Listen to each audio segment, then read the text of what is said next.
বড়লেখায় পল্টন হত্যা দিবসে জামায়াতের বিক্ষোভ মিছিল। বড়লেখা থেকে শাহরিয়া শাকিলের ভিডিও ও চিত্রে দেখুন বিস্তারিত।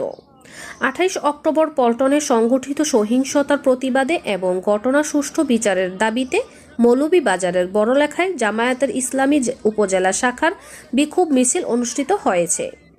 মঙ্গলবার 28 অক্টোবর বিকাল 4:30টায় বড়লেখা উপজেলা জামায়াতের ইসলামীর আয়োজনে পৌর শহরের নূরজাহান শপিং কমপ্লেক্সের সম্মুখ থেকে মিছিলটি শুরু হয়ে শহরের প্রধান সড়ক প্রদক্ষিণ শেষে পুনরায় একই স্থানে সমাবেশে মিলিত হয়।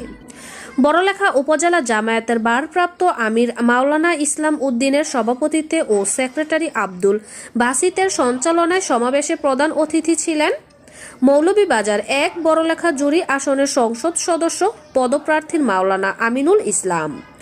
বিশেষ অতিথি ছিলেন উপজেলা জামায়াতের সাবেক আমির এমাদুল ইসলাম, নায়েবে আমির ফয়সাল আহমদ, ছাত্র শিবিরের সাবেক কেন্দ্রীয় আইন সম্পাদক ও ফিলিপাইনের ক্রিস্টিয়ান ইউনিভার্সিটির অধ্যাপক ডক্টর আনোয়ারুল ওয়াদুদ টিপু, উপজেলা জামায়াতের নায়েবে আমির আবদুল্লাহ আল মাহফুজ সুমন, বাইতুল মাল সেক্রেটারি হাজী হেলাল উদ্দিন, অফিস সেক্রেটারি মোহাম্মদ কামাল উদ্দিন, শুরা ও কর্মপরিষদ সদস্য মাওলানা মুজাহিদুল ইসলাম, রবিউল ইসলাম সোহেল, মোহাম্মদ আব্দুস সামাদ, অধ্যাপক আব্দুল মুহাইমিন, জুবের আহমদ ও শুরা সদস্য মাওলানা আলিম উদ্দিন ও মৌলভীবাজার জেলা ছাত্র শিবিরের অফিস সম্পাদক তোফাজ্জল হোসেন প্রমুখ।